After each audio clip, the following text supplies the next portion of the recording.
Welcome to Prachi academy YouTube channel. आशा करते हैं आप लोगों की पढ़ाई लिखाई अच्छी चल रही है, साथ ही साथ आप आरआरबी एएलपी की तैयारी जोर शोर से कर रहे होंगे। पिछले क्लास में हम लोगों ने विद्युत धारा का प्रभाव का डिटेल से स्टडी किए थे, जिसमें से आप सभी का बहुत सारा प्यार मिला, उसके लिए सभी स्टूडेंट को थैंक्स। चलिए इलेक्ट्रिशियन ट्रेड थ्योरी को आगे करते हैं और उसका जो अगला टॉपिक होता है मेरे भाई परिपथ यानी सर्किट। सर्किट किसको कहते हैं? तो सर्किट एक्चुअली में विद्युत धारा को प्रवाह करने के लिए एक मार्ग बनाया जाता है, उसी मार्ग को क्या कहते हैं? परिपथ कहते हैं। विद्युत धारा के प्रवाह के लिए बनाया गया मार्ग को ही हम लोग क्या कहते हैं? परिपथ कहते हैं। मतलब सीधा सीधी इसका अगर डिफिनेशन देखना है परिपथ का, तो विद्युत धारा के प्रवाह के लिए तैयार मार्ग, विद्युत धारा के प्रवाह के लिए तैयार मार्ग को हम लोग क्या कहते हैं? परिपथ कहते हैं। विद्युत धारा के प्रवाह के लिए तैयार मार्ग को क्या कहते हैं हम लोग? परिपथ कहते हैं। तो भाई मार्ग जो होता है ये बहुत प्रकार से डिसाइड किया जाता है। तो जैसे कि हमारा अगर प्रैक्टिकली देखा जाए तो प्रैक्टिकली विद्युत धारा का जो प्रवाह का मार्ग होता है वो 4 प्रकार से होता है। मतलब प्रैक्टिकली अगर देखा जाए तो विद्युत धारा का जो प्रवाह का मार्ग जो होता है, परिपथ का जो प्रकार होता है, परिपथ का प्रकार प्रैक्टिकली अगर देखा जाए तो कितना है मेरे भाई? 4 है। कितना है हमारा? 4 है। तो कौन कौन है? सवाल है। तो सबसे पहला परिपथ आता है बंद परिपथ। क्या आता है हमारा? बंद परिपथ, जिसको हम लोग इंग्लिश में कहते हैं क्लोज सर्किट। दूसरा हमारा होता है मेरे भाई खुला परिपथ। क्या होता है? खुला परिपथ, जिसको हम लोग कहते हैं ओपन सर्किट। तीसरा होता है हमारा लघु पतन परिपथ। क्या होता है? लघु पतन परिपथ, इसको इंग्लिश में कहते हैं शॉर्ट सर्किट। और चौथा होता है मेरे भाई लीकेज परिपथ। क्या होता है? लीकेज परिपथ। क्या होता है? लीकेज परिपथ। तो सवाल है बंद परिपथ किसको कहेंगे? बंद परिपथ किसको कहेंगे? तो अगला पॉइंट हमारा बंद परिपथ का है, ध्यान दीजिएगा, बंद परिपथ का। तो बंद परिपथ को अगर समझना है तो बड़ा ही सिंपल है मेरे भाई, ध्यान दीजिएगा। जैसे कि मान लीजिए एक सर्किट है, तो सर्किट में क्या क्या जरूरत होता है, ध्यान दीजिएगा। सबसे पहले एक रेजिस्टेंस का जरूरत होगा, उसके बाद एक वोल्ट मीटर लगाइए यहाँ पे, ये वोल्ट मीटर हो गया। उसके बाद एक एमीटर लगा दीजिए, उसके बाद एक स्विच लगाइए, ठीक है, स्विच लगा दिए। उसके बाद एक फ्यूज लगाइए, उसके बाद एक सेल लगाइए, ठीक है। तो इस पूरा कंस्ट्रक्शन को हम लोग क्या कहते हैं? परिपथ कहते हैं। तो ध्यान दीजिएगा, ये जो स्विच है क्लोज स्विच है, ये काला डॉट है या इस टाइप से अगर है, इस टाइप से, तो ये हमारा क्लोज स्विच को, हमने बंद स्विच को बताता है, बंद स्विच को बताता है, ठीक है। तो अगर स्विच बंद है तो इसमें कंटिन्यूअसली क्या होगा? करंट फ्लो होगा। मतलब एम्पियर मीटर क्या एक रीडिंग देगा, मतलब यहाँ पे करंट का डायरेक्शन को इंडिकेट किया जाएगा। मतलब वैसा परिपथ जिसमें विद्युत धारा लगातार प्रवाह होता है, मतलब जिस परिपथ में लगातार विद्युत धारा प्रवाह होता है, उसे क्या कहते हैं हम लोग? बंद परिपथ कहते हैं। तो ऐसा परिपथ जिसमें विद्युत धारा लगातार प्रवाह होता है उसे क्या कहेंगे हम लोग? बंद परिपथ कहते हैं। इसके बाद हमारा आएगा मेरे भाई खुला परिपथ। तो खुला परिपथ क्या होता है? ध्यान दीजिएगा, सेकंड नंबर हमारा क्या है? खुला परिपथ। खुला परिपथ। तो खुला परिपथ की अगर बात करें तो बड़ा ही सिंपल है मेरे भाई, जिसमें विद्युत धारा का प्रवाह नहीं होगा, मतलब स्विच ओपन होगा। जिसमें स्विच क्लोज होगा और कंटिन्यूअस धारा प्रवाह होगा उसको क्या कहेंगे? बंद परिपथ। और जिसमें स्विच ओपन होगा यानी धारा प्रवाह नहीं होगा तो ऐसे परिपथ को क्या कहते हैं? खुला परिपथ कहते हैं। तो एक परिपथ बनाते हैं, ध्यान दीजिएगा। तो ये मान लीजिए एक रेजिस्टेंस है, इसमें एक वोल्ट मीटर लगा दिए, ठीक है, जो वोल्टेज को रीड करने के लिए। उसके बाद एक एमीटर लगा दिए करंट को रीड करने के लिए। उसके बाद एक स्विच लगा दिए, फिर एक हम लोग फ्यूज लगा दिए, फिर यहाँ पे एक सेल लगा दिए, ठीक है। लेकिन ये जो प्लस माइनस सेल है ये फ्यूज है, यहाँ पे स्विच ओपन है, मतलब ये जो कंडीशन होता है इस टाइप से या इस टाइप से, ये दोनों के दोनों हमारा क्या है, खुला स्विच है, खुला स्विच है। तो इसमें तो करंट का प्रवाह नहीं होगा, मतलब जिस परिपथ में धारा प्रवाह नहीं होता, मतलब धारा प्रवाह नहीं होने वाला परिपथ, धारा प्रवाह नहीं होने वाला परिपथ को हम लोग क्या कहेंगे, खुला परिपथ कहेंगे। मतलब जिस परिपथ में विद्युत धारा का प्रवाह नहीं होगा उसे हम लोग क्या कहेंगे, खुला परिपथ कहेंगे। बंद परिपथ में जिसमें विद्युत धारा का प्रवाह कंटिन्यूअसली होता रहेगा उसे क्या कहेंगे हम लोग, बंद परिपथ कहेंगे। इसके बाद आता है मेरे भाई तीसरा नंबर पे जो हमारा है लघुपतन परिपथ। तीसरा नंबर क्या है हमारा, लघुपतन परिपथ। लघुपतन परिपथ मतलब शॉर्ट सर्किट, लघुपतन परिपथ मतलब शॉर्ट सर्किट। तो शॉर्ट सर्किट कब होगा, ध्यान दीजिएगा, जैसे कि कोई भी परिपथ का फेज तार या फेज न्यूट्रल आपस में सड़ जाता है तो या तो सर्किट जल जाएगा या तो उसका फ्यूज ब्रेक कर जाएगा, ठीक है। अगर फेज न्यूट्रल या फेज आपस में सड़ जाता है तो ऐसे कंडीशन में सर्किट या तो जल जाता है या तो सर्किट का फ्यूज उड़ जाता है। तो इस टाइप के जो सर्किट होते हैं उसको हम लोग क्या कहते हैं, शॉर्ट सर्किट्स कहते हैं। जैसे कि एग्जांपल के तौर पर ध्यान दीजिएगा, ये हमारा एक रेजिस्टेंस है और यहाँ पे हमने एक वोल्टमीटर लगा के रखा है, ठीक है। ये तो वोल्टमीटर को रीडिंग देगा, ठीक है। यहाँ पे हमने एक एमीटर लगाया है कि सर्किट बनाना है तो पूरा दिखाना होगा मेरे भाई। फिर यहाँ पे एक क्लोज स्विच हमने डाल दिया और यहाँ पे एक फ्यूज डाल दिया हमने, ठीक है। तो ये जो फ्यूज डाला है हमने तो ये तो हमारा एक क्लोज सर्किट हो गया, कंटिन्यूसली करंट चलेगा। लेकिन जैसे ही इस पॉइंट से एक जंपिंग वायर लगा देंगे यहाँ से यहाँ, तो इसका जो प्लस पोलैरिटी और इसका प्लस पोलैरिटी एक साथ जुड़ जाएगा तो रेजिस्टेंस हमारा क्या करेगा, शॉर्ट कर गया। मतलब यहाँ पे जो फ्यूज है देखो यहाँ ब्रेक कर जाएगा तो ये जो हिस्सा है ये शॉर्ट सर्किट का है। ये क्या हमारा शॉर्ट सर्किट का है। मतलब फेज और फेज न्यूट्रल क्या है हमारा, फेज या फेज न्यूट्रल जब आपस में सड़ जाता है तो फ्यूज क्या होता है, जल जाता है, या तो सर्किट ही पूरा जल जाता है या फ्यूज उड़ जाता है। तो इस प्रकार के सर्किट को, इस प्रकार के परिपथ को हम लोग क्या कहते हैं, लघुपतन यानी शॉर्ट सर्किट्स कहते हैं। अब सवाल है लीकेज परिपथ का। चौथा नंबर क्या है हमारा, लीकेज परिपथ का। तो लीकेज परिपथ क्या होता है, सवाल है यहाँ पे, ठीक है। तो लीकेज परिपथ की अगर बात करें तो सिंपल सा इसका फेनोमेना है मेरे भाई, इसका आपको फिगर भी नहीं दिखा सकते लेकिन इसको फिल करवा सकते हैं। जैसे कि मान लीजिए आपका इलेक्ट्रिक लाइन को एक जगह से दूसरे जगह ले जा रहे हैं, बीच में हल्का सा कवर कट गया है, ठीक है। तो कवर कट गया है और वो वाला हिस्सा भींगा हुआ दीवार पे, कंडक्ट पाइप पे या पेड़ पे सड़ जाता है, ठीक है। पेड़ पे सड़ जा रहा है तो वैसे कंडीशन में क्या होता है हमारा, वैसे कंडीशन में क्या होता है, यही होता है ना कि उस जगह पर कुछ पोटेंशियल ड्रॉप हो जाता है। जितना पोटेंशियल हमको भेजना रहता है फाइनल डेस्टिनेशन पर वो नहीं पहुंच पाता है। मान लीजिए हम पावर हाउस से 220 वोल्ट हम भेज रहे हैं, बीच में तार कहीं पेड़ पे सट रहा है, ठीक है। तो 220 वोल्ट में मान लीजिए 20 वोल्ट ड्रॉप हो गया तो 200 वोल्ट ही आपका घर तक पहुंच रहा है। तो बीच में जो ड्रॉप हुआ, तो ये पोटेंशियल का जो बीच में ड्रॉपिंग हुआ, तो इस टाइप का जो सर्किट्स होता है उसको हम लोग क्या कहते हैं, लीकेज सर्किट कहते हैं। मतलब सीधी सी बात है कि कोई भी वायर का अगर कवर कट जाता है और जो पोटेंशियल हम इनिशियल पॉइंट से फाइनल डेस्टिनेशन तक भेज रहे हैं, तो लीकेज जहाँ पे कवर कटा हुआ है तो वहाँ जब वो मॉइस्चर वाल पे, body of machine, conduct pipe, पेड़ आदि कोई भी कंडक्टर चीज में जब टच करता है तो कुछ पोटेंशियल, कुछ हिस्सा उस पॉइंट पे ड्रॉप हो जाता है। तो इस प्रकार के जो सर्किट्स मिलते हैं हमको प्रैक्टिकली, उसको हम लोग किस नाम से जानते हैं, लीकेज सर्किट्स के नाम से जानते हैं। अब ये तो हमारा लीकेज सर्किट की बात हो गई, ठीक है। अब एक अलग क्लासिफिकेशन होता है कि सर्किट को एक अलग तरीके से फिर से डिफाइन किया जाता है, एक्टिव पैरामीटर और क्या होता है, अनएक्टिव पैरामीटर के तौर पर।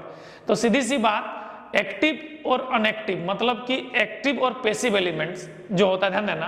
तो सबसे पहले एक्टिव एलिमेंट में क्या क्या ध्यान दीजिएगा, एक्टिव एलिमेंट में, तो एक्टिव एलिमेंट अगर कहा जाए, ठीक है, तो एक्टिव एलिमेंट में आपका सेल आता है और बैटरी आता है।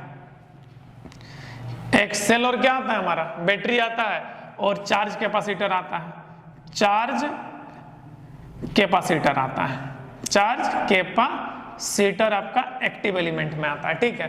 अब पैसिव एलिमेंट में क्या आता है, ध्यान दीजिएगा, पैसिव एलिमेंट। तो यहां पे सवाल है, देखिए एक्टिव एलिमेंट जिसमें सोर्स ऑफ एनर्जी होता है, एक्टिव एलिमेंट में जिसमें कोई भी सोर्स ऑफ इलेक्ट्रिकल एनर्जी रहता है उसको हम लोग क्या कहते हैं, एक्टिव एलिमेंट्स कहते हैं। तो जैसे सेल है, बैटरी है, चार्जिंग कैपेसिटर है, इसमें क्या होता है, electrical source of energy store है। इसको अगर शॉर्ट कराएं चाहे कोई एक लूपिंग पाथ दें तो करंट हमारा निकलेगा। तो इस टाइप के जो एलिमेंट्स होते हैं इलेक्ट्रिकल में, उस जो पैरामीटर्स होते हैं उसको हम लोग क्या कहते हैं, एक्टिव एलिमेंट या एक्टिव पैरामीटर्स कहते हैं। पैसिव पैरामीटर जिसमें कोई भी सोर्स ऑफ एनर्जी नहीं होता है, जैसे कि क्या हमारा प्रतिरोध है, फिर क्या है, कैपेसिटर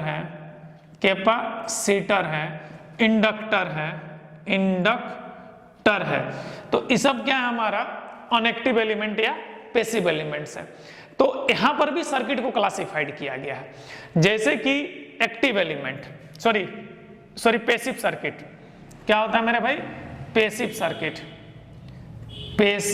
सर्किट की अगर बात करें तो वैसा सर्किट जिसमें एक भी सोर्स ऑफ एनर्जी ना हो, वैसा सर्किट जिसमें एक भी कोई सोर्स ऑफ एनर्जी ना हो, इलेक्ट्रिकल सोर्स ऑफ एनर्जी ना हो, उस टाइप के जो सर्किट्स होता है उसको हम लोग क्या कहते हैं, पैसिव सर्किट्स कहते हैं। जैसे कि एग्जांपल के तौर पे ये एक रेजिस्टेंस का हमने एक सर्किट्स बना दिया इस टाइप से, मान लीजिए, ठीक है ना, ये हमारा एक रेजिस्टेंस का सर्किट्स बना दिया।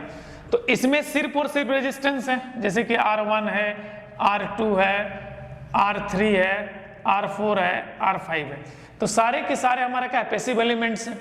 तो इस टाइप के जो सर्किट्स होंगे जिसमें एक भी सोर्स ऑफ एनर्जी नहीं होगा, तो उस टाइप के सर्किट्स को हम लोग क्या कहते हैं, पैसिव सर्किट्स कहते हैं। क्या कहते हैं, पैसिव सर्किट। तो भाई एक्टिव सर्किट किसको कहेंगे, सवाल है। अब अगला पॉइंट क्या हमारा, एक्टिव सर्किट का है। किसका है हमारा, एक्टिव सर्किट्स का है। किसका हमारा, एक्टिव सर्किट्स का। तो एक्टिव सर्किट किसको कहते हैं, ध्यान दीजिएगा यहाँ पे, वैसा सर्किट जिसमें एक कम से कम at least one source of EMF होना चाहिए, वैसा सर्किट जिसमें at least one source of EMF होना चाहिए, उसको हम लोग क्या कहेंगे, पैसिव सर्किट्स कहेंगे। जैसे कि ध्यान दीजिए, ये एक सर्किट है हमारा, सपोज दैट ये एक हमारा सर्किट्स है, ठीक है, इस टाइप से रेजिस्टेंस है, इसमें हमारा एक सर्किट्स हमारा बन के तैयार हो गया है, और यहाँ पे एक सेल आपने कनेक्ट कर दिया, यहाँ पे आपने सेल क्या कनेक्ट कर दिया, एक सोर्स ऑफ एनर्जी आ गया इसका मतलब। तो इसमें एक सोर्स ऑफ एनर्जी अगर आ गया है तो इस टाइप के सर्किट्स को हम लोग क्या कहेंगे, पैसिव सर्किट्स कहेंगे, ठीक है। तो ये था मेरे भाई सर्किट का क्लासिफिकेशन। जैसे कि हमने देखा परिपथ, जो प्रैक्टिकली हमने पाया, तो प्रैक्टिकली जो परिपथ है आपका चार प्रकार का पाया, बंद परिपथ, खुला परिपथ, लघुपतन परिपथ और लीकेज परिपथ, ठीक है। उसके बाद इसका डिफिनेशन, जैसे बंद परिपथ में क्या हो रहा है, कंटिन्यूअसली करंट चल रहा है, खुला परिपथ में करंट चलवे नहीं करेगा, लीकेज सर्किट में क्या हो रहा है, ये शॉर्ट सर्किट में क्या हो रहा है, फेज आपस में सट जा रहा है, न्यूट्रल आपस में सट जा रहा है, तो क्या हो रहा है, फ्यूज उड़ जा रहा है तो सर्किट जल जा रहा है। तो ऐसे सर्किट्स को हम लोग क्या कर रहे हैं, लघुपतन या शॉर्ट सर्किट कर रहे हैं। लीकेज परिपथ की अगर बात करें तो लीकेज परिपथ की अगर बात करें तो जैसे कि कोई वायर है, उसका कवर अगर कट जा रहा है, तो कुछ डेस्टिनेशन ऑफ सोर्स हमारा वहां पे क्या हो रहा है, रिड्यूस हो रहा है। जो पोटेंशियल हम भेज रहे हैं वो पोटेंशियल फाइनल डेस्टिनेशन तक नहीं पहुंच रहा है मेरे भाई, नहीं पहुंच रहा है। तो वैसे कंडीशन में कुछ ना कुछ तो पोटेंशियल ड्रॉप हो रहा है, कुछ ना कुछ पोटेंशियल तो क्या हो रहा है, हमारा ड्रॉप हो रहा है। तो इस टाइप के जो सर्किट्स हो रहा है लीकेज सर्किट कहलाता है। इसके बाद हमारा अगला आता है परिपथ का, जैसे कि एक्टिव एलिमेंट और पैसिव एलिमेंट। तो वैसा इलेक्ट्रिकल पैरामीटर जिसमें सोर्स ऑफ एनर्जी रहता है, चाहे बाई केमिकली हो, बाई इलेक्ट्रोस्टैटिक्स हो, कुछ न कुछ प्रकार उसमें इलेक्ट्रिकल सोर्स ऑफ एनर्जी अगर स्टोर रहता है, तो वैसे एलिमेंट्स को हम लोग क्या कहते हैं, एक्टिव एलिमेंट्स के नाम से जानते हैं। और जिसमें कोई भी सोर्स ऑफ एनर्जी ना रहता हो उसे क्या कहते हैं हम लोग, पैसिव एलिमेंट्स कहते हैं। जैसे कि प्रतिरोध है, कैपेसिटर है, इंडक्टर है, इसमें कोई सोर्स ऑफ एनर्जी तो है नहीं। हाँ, कैपेसिटर को अगर चार्ज कर देंगे तो फिर वो एक्टिव हो जाएगा, लेकिन यदि अनचार्ज कैपेसिटर है तो वो हमारा just like a passive elements, वो हमारा एक क्या है, पैसिव एलिमेंट से। तो भाई जो पैसिव एलिमेंट से जो सर्किट्स बनेगा जिसमें कोई source of energy source of element नहीं है, उसमें कोई भी इलेक्ट्रिकल सोर्स ऑफ एलिमेंट मैंने उस एलिमेंट में कोई भी इलेक्ट्रिकल सोर्स नहीं है, और उसका अगर हम कोई एक सर्किट्स बनाते हैं तो ऐसे सर्किट्स को हम लोग क्या कहते हैं, पैसिव सर्किट्स कहते हैं। अब पैसिव सर्किट में अगर सेल या बैटरी को कनेक्ट कर देते हैं तो उसमें सोर्स ऑफ एनर्जी आ गया, तो ऐसे सर्किट्स को क्या कहेंगे हम लोग, क्या कहेंगे, एक्टिव सर्किट्स कहेंगे। इसके बाद मेरे भाई जो इलेक्ट्रिकल पैरामीटर्स होते हैं जिसको सर्किट्स बनाते हैं, तो इलेक्ट्रिकल पैरामीटर्स जो होते हैं, तो इलेक्ट्रिकल पैरामीटर्स को आपको दो भाग में बांटा गया है।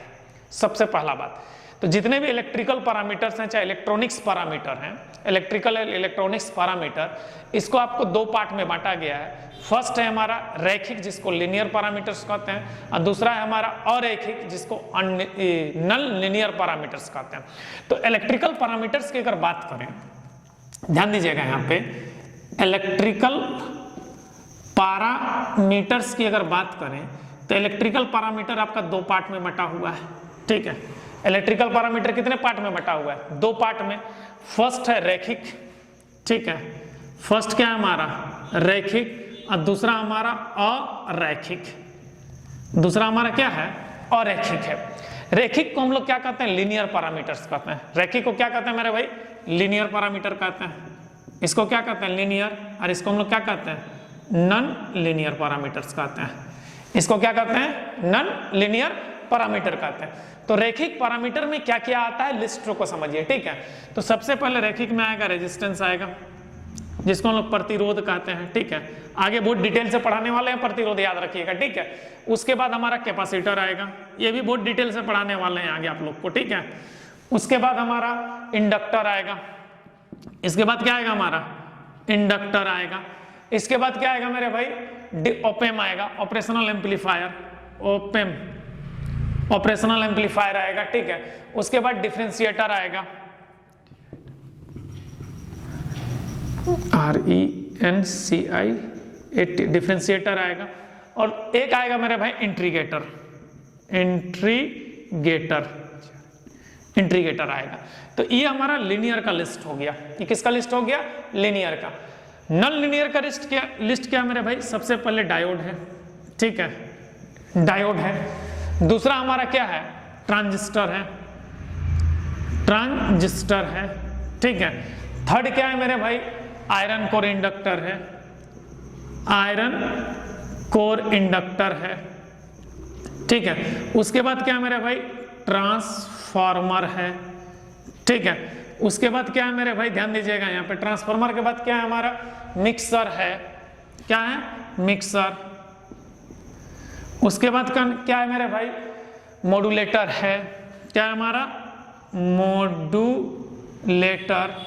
उसके बाद क्या है मेरे भाई, मॉड्यूलेटर के बाद डिजिटल लॉजिक है, क्या हमारा, डिजिटल लॉजिक है। तो डिजिटल लॉजिक में क्या क्या आएगा, जैसे कि not gate, and gate, or gate, ETC। ये हमारा अरैखिक यानी नॉन लीनियर एलिमेंट्स के लिस्ट में आता है। तो सबसे बड़ा चीज लीनियर और नॉन लीनियर को क्लासिफाइड कैसे करते हैं, सब समझ लीजिए यहाँ पे, ठीक है। तो लीनियर जो होता है ये ओम्स लॉ पे बेस्ड है, ये आपका क्या है, ओम्स लॉ पे बेस्ड है, ओम्स लॉ पे चलेगा। ये ओम्स लॉ पे नहीं चलेगा, ये ओम्स लॉ पे नहीं चलेगा, ये ओम्स लॉ पे चलेगा। मतलब इसमें जो रूल लगेगा वो चाइल्ड लैंगमुर का लॉ लगेगा। किसका लॉ लगेगा, नॉन लीनियर में चाइल्ड लैंगमुर, लीनियर में ओम्स लॉ, याद रखिएगा, ठीक है ना। लीनियर में किसका लगता है, ओम्स लॉ लगता है, और नॉन लीनियर में किसका लगता है, चाइल्ड लैंगमुर का लॉ लगता है। तो मेरे भाई ये जो इलेक्ट्रिकल इलेक्ट्रॉनिक्स पैरामीटर जो पूरे इलेक्ट्रिकल जगत की अगर बात करें, ठीक है, पूरे इलेक्ट्रिकल जगत की बात करें, तो पूरे इलेक्ट्रिकल जगत में इलेक्ट्रिकल पैरामीटर या इलेक्ट्रिकल एलिमेंट्स को आपको दो ही भाग में बांटा गया, दो ग्रुप में। फर्स्ट हो जाता है लीनियर, सेकंड हो जाता है नॉन लीनियर। लीनियर में क्या है, रेजिस्टेंस जिसको हिंदी में प्रतिरोध कहते हैं, कैपेसिटर जिसको हिंदी में संधारित्र कहते हैं, इंडक्टर मतलब इसको कुंडली कहते हैं, ओपेम मतलब इसको प्रवर्धक कहते हैं, क्या कहते हैं, प्रवर्धक। डिफरेंशिएटर, इसका तो हिंदी नहीं पता है मेरे भाई, ठीक है। इंट्रीगेटर इसका भी नहीं पता है, ठीक है ना। और ये जो वर्क करता है हमारा ओम्स लॉ पे, ये हमारा डायोड है। डायोड तो आप जान ही रहे हैं, जिससे रेक्टिफायर होता है, मोबाइल का बैटरी भी चार्ज होता है, जो हमारा चार्जर लगा हुआ है मोबाइल का, उसमें क्या रहता है, डायोड से बना हुआ रेक्टिफायर होता है, जिससे हम लोग मोबाइल का बैटरी चार्ज।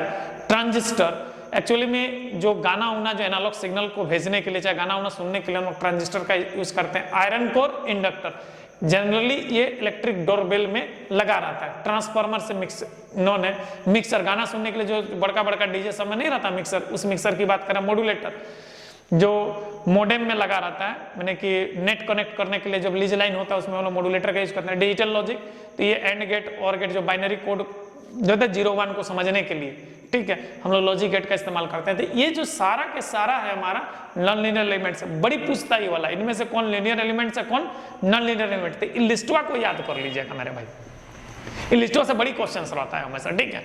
तो ये था हमारा रैखिक और अरैखिक एलिमेंट्स, ठीक है।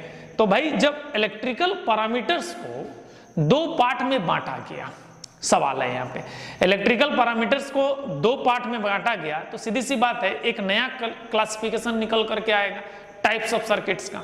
तो नेक्स्ट पार्ट जो टाइप ऑफ सर्किट्स आएगा उसमें हमारा क्या आएगा, एक लीनियर सर्किट्स आएगा। लीनियर सर्किट जिसको हम लोग रैखिक परिपथ कहेंगे। क्या कहेंगे, रैखिक परिपथ कहेंगे। और दूसरा क्या होगा मेरे भाई, नॉन लीनियर सर्किट्स।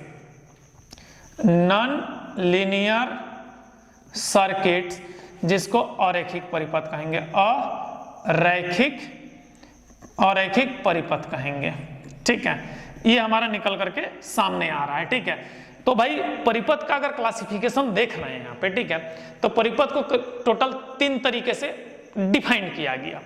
जो विद्युत का प्रवाह का मार्ग है, इस मार्ग को 3 तरीके से अलग अलग मेथड में डिफाइन किया गया। जैसे कि प्रायोगिक आधार पर देखा गया, तो प्रायोगिक आधार पर आपका परिपथ मिला 4 गो, जिसमें क्या है, बंद परिपथ, खुला परिपथ, लीकेज परिपथ। उसके बाद जो इलेक्ट्रिकल एलिमेंट्स है, वो एलिमेंट्स आपका है, एक होता है पैसिव एलिमेंट और एक होता है हमारा एक्टिव एलिमेंट, जिसमें हमारा इलेक्ट्रिकल एनर्जी स्टोर रहेगा उसको एक्टिव कहेंगे, जिसमें इलेक्ट्रिकल एनर्जी स्टोर नहीं रहता उसको क्या कहते हैं, पैसिव कहते हैं। तो भाई जिसमें जो इलेक्ट्रिकल एनर्जी जो स्टोर नहीं है और उसको जोड़ करके अगर कोई सर्किट्स का निर्माण करते हैं, जैसे कि यहाँ पर हमने किया है, देख लीजिए रेजिस्टेंस का, ठीक है ना, यहाँ पे किया जिसमें कोई इलेक्ट्रिकल एनर्जी नहीं है। तो इस प्रकार के जो परिपथ हैं इसको हम लोग क्या कह रहे हैं, पैसिव परिपथ कह रहे हैं, अनएक्टिव परिपथ, ठीक है। और जिस अगर इसी परिपथ में, जैसे कि ये परिपथ में हम लोग इलेक्ट्रिकल सोर्स ऑफ एनर्जी लगा दी, तो ये क्या हो गया, पैसिव सर्किट्स हो गया, ठीक है। अब एक दूसरा मेथड आया कि जितने भी इलेक्ट्रिकल पैरामीटर्स है उसको 2 भाग में बांट रहे हैं, ठीक है। 2 भाग में बांट रहे थे, एक क्या है, रैखिक है, एक दूसरा क्या है, अरैखिक है। तो रैखिक और अरैखिक जो हो रहा है, ठीक है, तो इसको भी आगे डिफाइन करेंगे, ठीक है। तो रैखिक एलिमेंट्स जो है रेजिस्टेंस है, कैपेसिटर है, इंडक्टर है, ऑप-एम्प है, डिफरेंशिएटर है, इंटीग्रेटर है। और रैखिक में diode, transistor, iron core inductor, transformer, mixer, modulator. Digital logic में क्या है, and gate, or gate, not gate, XOR gate, ठीक है। बहुत सारे टाइप का गेट होता है मेरे भाई, ठीक है। ये सारे गेट्स जो होते हैं हमारे नॉन लीनियर्स में आते हैं। तो जब लीनियर एलिमेंट्स और नॉन लीनियर एलिमेंट्स है, तो लीनियर एलिमेंट्स जो होता है, जो इसका जो लीनियर एलिमेंट्स जो भी है ये ओम्स लॉ पे ऑपरेट होगा, और नॉन लीनियर एलिमेंट्स क्या होगा, ओम्स लॉ पे ऑपरेट नहीं होगा। तो कौन सा लॉ लगेगा इसमें, तो चाइल्ड लैंगमुर लॉ लगेगा। तो ये 2 अलग अलग एलिमेंट्स हैं, तो 2 प्रकार का सर्किट निकल करके आएगा। एक आएगा लीनियर सर्किट जिसको रैखिक परिपथ कहेंगे, दूसरा हमारा नॉन लीनियर सर्किट जिसको अरैखिक परिपथ कहेंगे। तो सिंपल सा मेरे भाई एक बात समझ लीजिए, लीनियर सर्किट्स किसको कहेंगे, सवाल है अब लीनियर सर्किट किसको कहेंगे। तो लीनियर सर्किट उसको कहेंगे जो हमारा लीनियर एलिमेंट से बना होगा। लीनियर एलिमेंट्स कहने का मतलब जो सर्किट हमारा resistance, capacitor, inductor, op-amp, differentiator या इंटीग्रेटर से बना हुआ सर्किट्स को हम लोग क्या कहेंगे, लीनियर सर्किट्स कहेंगे। सबसे बड़ी बात क्या है, लीनियर सर्किट्स जो होता है, ठीक है, जनरली बाई डायरेक्शनल होता है, यूनिडायरेक्शनल नहीं होता है। नल अरैखिक जो होता है यूनिडायरेक्शनल होता है, ये हमारा यूनिडायरेक्शनल है। और ये जो इससे जो सर्किट बनेगा ये हमारा बाई डायरेक्शनल है। मतलब जो रैखिक परिपथ की अगर बात करें, तो अगर जो लीनियर एलिमेंट से जो परिपथ बनेगा वो क्या होगा, हमारा लीनियर सर्किट होगा। तो रैखिक परिपथ एक्चुअली में सुपरपोजिशन प्रिंसिपल को एग्जिस्ट करता है। रैखिक परिपथ किसको एग्जिस्ट करता है? सुपरपोजिशन प्रिंसिपल को क्या करता है? एग्जिस्ट करता है। तो सुपरपोजिशन प्रिंसिपल क्या होता है, सवाल है यहाँ पे। तो सुपरपोजिशन प्रिंसिपल वैसा प्रिंसिपल है जिसमें एडिटिविटी और होमोजेनिटी, बात तो को ध्यान दीजिएगा, सुपरपोजिशन प्रिंसिपल उस प्रिंसिपल को कहते हैं जिसमें एडिटिविटी और होमोजेनिटी एक साथ आता है। एडिटिविटी और होमोजेनिटी क्या होता है? एक साथ आता है। तो ऐसे प्रिंसिपल को हम लोग क्या कहते हैं? सुपरपोजिशन प्रिंसिपल कहते हैं। मतलब लीनियर सर्किट सुपरपोजिशन प्रिंसिपल को क्या करता है? सेटिस्फाइड करता है। मतलब एडिटिविटी और होमोजेनिटी मैंने होमोजेनियस को ये एक साथ ऑपरेट करता है। साथ ही साथ मेरे भाई ये एसोसिएटिव कंडीशन और डिस्ट्रीब्यूटिव कंडीशन को भी सपोर्ट करता है। ये जो रैखिक परिपथ है एसोसिएट और डिस्ट्रीब्यूटिव कंडीशन को भी एक साथ सपोर्ट करता है। क्लियर है? यहाँ पे एसोसिएटिव और डिस्ट्रीब्यूटिव कंडीशन को भी क्या कर रहा है? एक साथ सपोर्ट कर रहा है। क्लियर है? साथ ही साथ देखो ये एडिटिविटी और होमोजेनिटी एक साथ हो रहा है लीनियर सर्किट्स में, मतलब ये सुपरपोजिशन प्रिंसिपल को एग्जिस्ट कर रहा है। और वैसा सर्किट जिसमें एडिटिविटी और होमोजेनिटी एक साथ होता है इसको दूसरे शब्द में कहते हैं स्केलिंग प्रिंसिपल। इसका मतलब जो रैखिक परिपथ है ये स्केलिंग प्रिंसिपल को भी सपोर्ट करता है। और एक मजेदार बात है इसमें, ये जो सर्किट है बाई डायरेक्शनल है। ये सर्किट क्या है? बाई डायरेक्शनल ऑपरेट होने वाला है, यूनिडायरेक्शनल नहीं है। मतलब इसका जो इंपल्स रिस्पॉन्स सिस्टम होता है, इंपल्स रिस्पॉन्स सिस्टम मतलब कि एक्साइटेशन इक्वल्स टू रिस्पॉन्स। मतलब कोई अगर इनपुट दे रहे हो ऐसे करके, जैसे कि ये मान लीजिए 2 पोर्ट नेटवर्क है, तो इधर से आप इनपुट दे रहे हो, इधर आप क्या कर रहे हो? इधर आउटपुट ले रहे हो, इधर आप क्या कर रहे हो? इनपुट दे रहे हो। तो मान लीजिए 2 पोर्ट नेटवर्क है, इनपुट और आउटपुट मैंने कि अगर एक्साइटेशन है तो रिस्पॉन्स है। अगर इस पोलैरिटी को अगर चेंज कर देते हो, मतलब ये इनपुट इधर चला जाएगा, ये आउटपुट इधर आ जाए, तो इसके रिस्पॉन्स में कोई चेंजिंग नहीं आता है, ने रिस्पॉन्स करेगा ही करेगा। ठीक है? मतलब ये जो होता है क्या बोलते हैं, excitation equals to response, direction बदलने पर भी ये चेंज नहीं होता है। इसलिए इसको हम लोग इंपल्स रिस्पॉन्स सिस्टम में रखते हैं। किसको? लीनियर सर्किट को किस में रखते हैं? इंपल्स रिस्पॉन्स सिस्टम में। और इंपल्स रिस्पॉन्स सिस्टम होने के कारण लीनियर सर्किट्स को हम लोग कॉजल सर्किट्स के नाम से भी जानते हैं। मतलब लीनियर सर्किट्स का क्या क्या नाम हुआ? कॉजल सर्किट्स हो गया, इंपल्स रिस्पॉन्स सिस्टम सर्किट्स हुआ। साथ ही साथ ये सपोर्ट किसको करता है? स्केलिंग प्रिंसिपल को। ये होमोजेनिटी प्रिंसिपल को भी सपोर्ट्स करता है, एडिटिविटी और होमोजेनिटी को भी। तो एडिटिविटी और होमोजेनिटी जिसमें होगा उसको क्या कहते हैं? सुपरपोजिशन प्रिंसिपल कहते हैं। साथ ही साथ ये एसोसिएटिव कंडीशन और डिस्ट्रीब्यूटिव कंडीशन को भी क्या करता है? हमारा सपोर्ट करता है। कौन? हमारा लीनियर सर्किट्स। अब आते हैं नॉन लीनियर सर्किट्स में।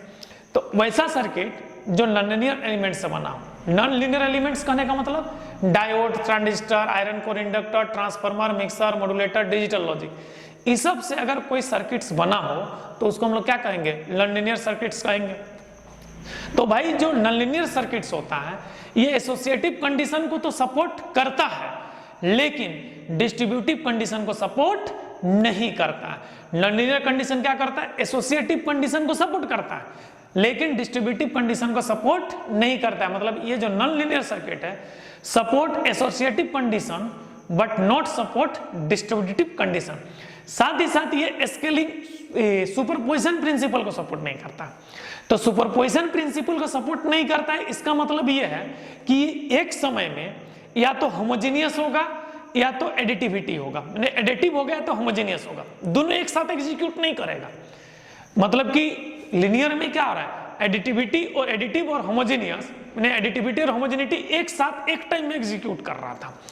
लेकिन नॉन लीनियर जो है अगर एडिटिविटी को एग्जीक्यूट करेगा तो होमोजेनियस को एग्जीक्यूट नहीं करेगा, और अगर होमोजेनियस को एग्जीक्यूट करेगा तो हमारा एडिटिविटी को एग्जीक्यूट नहीं करेगा। मतलब एडिटिविटी और होमोजेनिटी में दोनों में से कोई एक टाइम में एक को एग्जीक्यूट होगा। दूसरा मैंने कि एडिटिव कंडीशन अगर एग्जीक्यूट हो रहा है तो होमोजेनियस कंडीशन क्या होगा? शांत पड़ जाएगा। और अगर यदि होमोजेनियस कंडीशन अगर एग्जीक्यूट हो रहा है तो एडिटिव कंडीशन क्या हो जाएगा? शांत पड़ जाएगा। किसमें? नॉन लीनियर सर्किट्स में।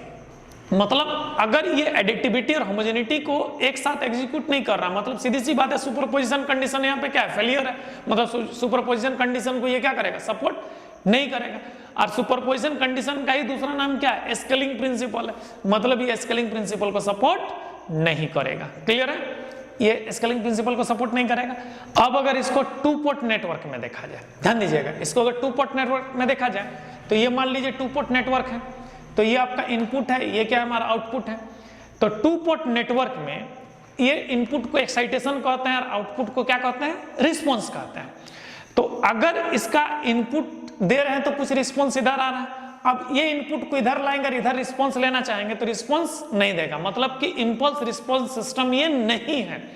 मतलब कि अगर इनपुट को आउटपुट में ले जाए और आउटपुट को इनपुट कर दें तो ऐसे कंडीशन में ये रिस्पॉन्स करना बंद कर देगा।